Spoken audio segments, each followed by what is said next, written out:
On the strategy side, it's a people business. It's also a technology business.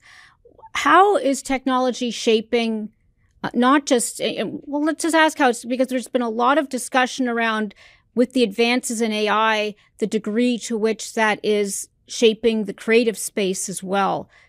How are you thinking about it? Well, it's an incredibly exciting time, definitely.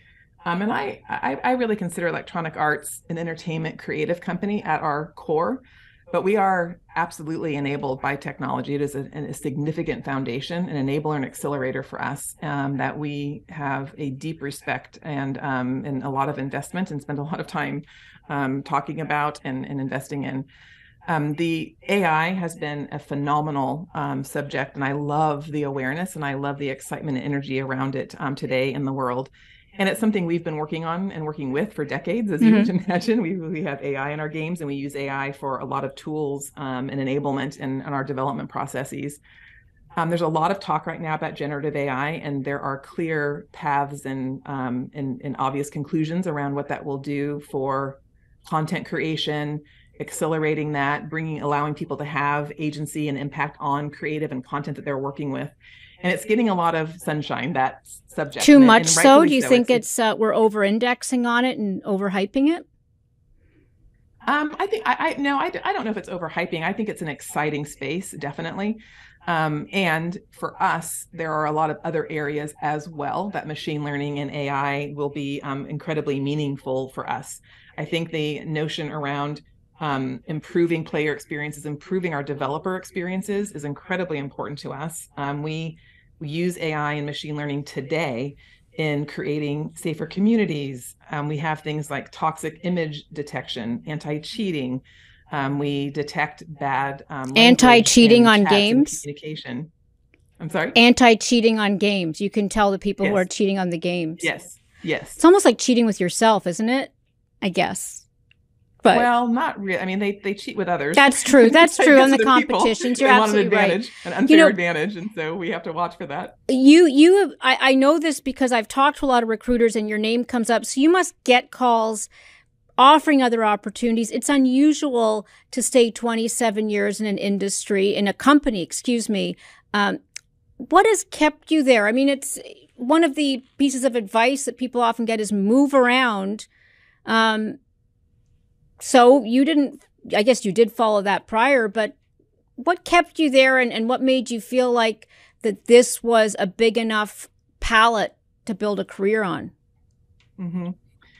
Yes, I mean we've talked a lot about the evolution, innovation, and the exciting changes that happen in gaming. And you think about where gaming was 27 years ago to where it is today, it has radically changed.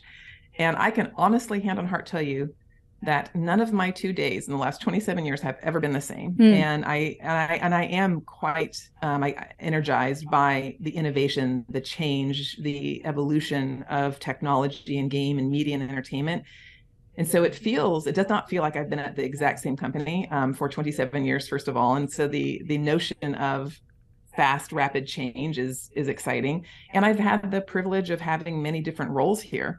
Again, my intellectual curiosity and learning mindset helps me come into opportunities in the company, from data and analytics to leading marketing organizations. I was the general manager over our Star Wars business for a while, which was incredibly fun. Yeah. And then in recent years, I've come into more scaled leadership roles where it has been less about the work itself and more about leading people in a scaled way and inspiring people and again, inspiring and motivating collaboration and creative connection across the company, which has been incredibly gratifying. So every role has had its own challenges, opportunities, and gratification for me that have been very different from one role to the other.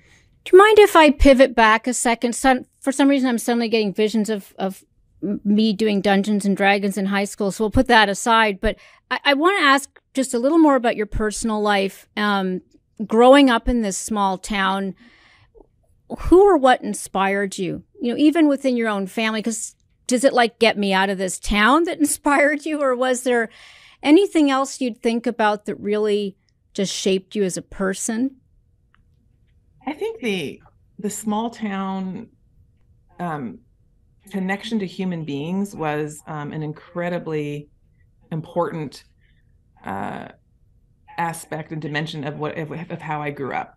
And I didn't realize it until later years. My parents owned local businesses. I grew up, I went to elementary, middle, and high school in this small town. And so I grew up with kids that were family to me. And to look back on it, my dad had friends that would see me maybe misbehaving, and they would tell him. And so just this interconnection and human connection was an incredibly important foundation for me. And it's something that I believe in. It's something that I am motivated by and look to connect people. I'm a connector and love people coming together to be there through opportunities, through challenges, to have experiences together. And so it was a fundamental foundation forming experience living in this small town.